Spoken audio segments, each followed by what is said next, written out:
ಎಲ್ಲರಿಗೂ ನಮಸ್ಕಾರ. ಜುಲೈ 18ನೇ ತಾರೀಕಿನಂದು ಅದೃಷ್ಟವಂತ ಈ 8 ರಾಶಿಯವರ ಜೀವನದಲ್ಲಿ ಭಾರಿ ಅದೃಷ್ಟ ಪ್ರಾಪ್ತಿಯಾಗಲಿದೆ ಅಂತ ಹೇಳಿ ಜ್ಯೋತಿಷ್ಯ ಶಾಸ್ತ್ರದಲ್ಲಿ ಉಲ್ಲೇಖಿಸಲಾಗಿದೆ.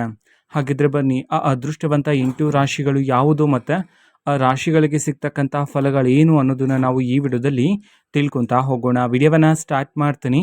ಅದಕ್ಕಿಂತ ಮೊದಲು ನೀವಿನ್ನೂ ನಮ್ಮ ಚಾನೆಲ್ಗೆ ಸಬ್ಸ್ಕ್ರೈಬ್ ಮಾಡದೇ ಇದ್ರೆ ಈ ಕೂಡಲೇ ಚಾನೆಲ್ಗೆ ಸಬ್ಸ್ಕ್ರೈಬ್ ಮಾಡ್ಕೊಳ್ಳಿ ಮತ್ತು ಲೈಕ್ ಮಾಡಿ.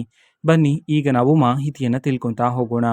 ಹೌದು, ಜುಲೈ 18ನೇ ತಾರೀಕಿನಂದು ಈ ಅದೃಷ್ಟವಂತ 8 ರಾಶಿಯವರ ಮೇಲೆ ವೆಂಕಟೇಶ್ವರ ಸ್ವಾಮಿ ದೇವರ ಆಶೀರ್ವಾದ ಇದ್ದು ನಿಮ್ಮ ಜೀವನದಲ್ಲಿ ಅದೃಷ್ಟ ಆದರೆ ಪ್ರಾಪ್ತಿಯಾಗ್ತಕ್ಕಂಥದ್ದು. ಹೌದು, ಈ ಅದೃಷ್ಟವಂತ 8 ರಾಶಿಯವರ ಜೀವನದಲ್ಲಿ ಇಷ್ಟು ದಿನ ಇರತಕ್ಕಂತಹ ಆರ್ಥಿಕ ಸಮಸ್ಯೆಗಳೆಲ್ಲ ದೂರ ಆಗಿ ಆರ್ಥಿಕ ಪರಿಸ್ಥಿತಿ ಇದೀಗ ಸುಧಾರಣೆಯಾಗಲಿದೆ. ಈ ಸಮಯದಲ್ಲಿ ಆತುರದಿಂದ ಯಾವುದೇ ಒಂದು ನಿರ್ಧಾರವನ್ನು ತಗೊಳ್ತಕ್ಕಂಥದ್ದು ಉತ್ತಮ ಆಗಿರೋದಿಲ್ಲ.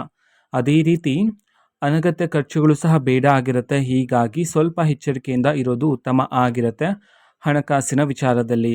ಅದೇ ರೀತಿ ಸಂತಾನಕ್ಕೆ ಕಾಯ್ತಾ ಇರತಕ್ಕಂತಹ ನವದಂಪತಿಗಳಿಗೆ ಇದೀಗ ಸಿಹಿ ಸುದ್ದಿ ಸಿಗುವ ಸಾಧ್ಯತೆ ಇದೆ.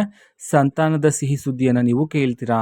ವಾಹನದಲ್ಲಿ ಸ್ವಲ್ಪ ಎಚ್ಚರಿಕೆಯಿಂದ ಇರೋದು ಈ ಸಮಯದಲ್ಲಿ ಉತ್ತಮ ಆಗಿರುತ್ತೆ. ಅದೇ ರೀತಿ ಉದ್ಯೋಗವನ್ನು ಹುಡುಕ್ತಿರ್ತಕ್ಕಂಥವರಿಗೆ, ನಿರುದ್ಯೋಗಿಗಳಿಗೆ ಇದೀಗ ಹೊಸ ಉದ್ಯೋಗ ಅವಕಾಶ ಆದರೆ ನಿಮ್ಮನ್ನು ಹುಡುಕಿಕೊಂಡು ಬರಲಿದೆ. ಹೌದು, ಇಷ್ಟು ದಿನ ನಿಂತು ಹೋಗಿರ್ತಕ್ಕಂಥ ಕೆಲಸ ಇದೀಗ ಸಂಪೂರ್ಣವಾಗಿ ಪೂರ್ಣ ಆದರೆ ಆಗ್ತಕ್ಕಂಥದ್ದು. ಮೇಲಧಿಕಾರಿಗಳಿಂದ ಮೆಚ್ಚುಗೆಯ ಮಾತನ್ನು ಕೇಳುವ ಸಾಧ್ಯತೆ ಹೆಚ್ಚಿರುತ್ತೆ ಈ ಸಮಯದಲ್ಲಿ. ಅದೇ ರೀತಿ ಕುಟುಂಬದ ಬಗ್ಗೆ ಸ್ವಲ್ಪ ಕಾಳಜಿಯನ್ನು ವಹಿಸ್ತಕ್ಕಂಥದ್ದು ಉತ್ತಮ ಆಗಿರುತ್ತೆ. ವಿದ್ಯಾಭ್ಯಾಸದಲ್ಲಿ ಪ್ರಗತಿಯನ್ನು ಕಾಣ್ತಿರೋ, ವ್ಯಾಪಾರದಲ್ಲಿ ಲಾಭ ಆದರೆ ಹೆಚ್ಚಾಗ್ತಕ್ಕಂಥದ್ದು.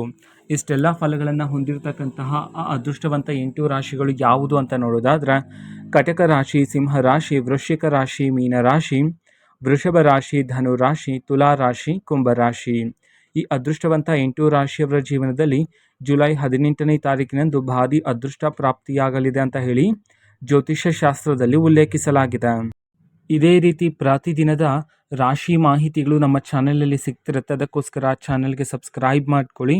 ಮತ್ತು ಇನ್ಫಾರ್ಮೇಷನ್ ಇಷ್ಟ ಆಗಿದ್ರೆ ನಿಮ್ಮ ಫ್ರೆಂಡ್ಸ್ ಆ್ಯಂಡ್ ಫ್ಯಾಮಿಲಿ ಮೆಂಬರ್ಸ್ಗೂ ಸಹ ವಿಡಿಯೋವನ್ನು ಶೇರ್ ಮಾಡಿ.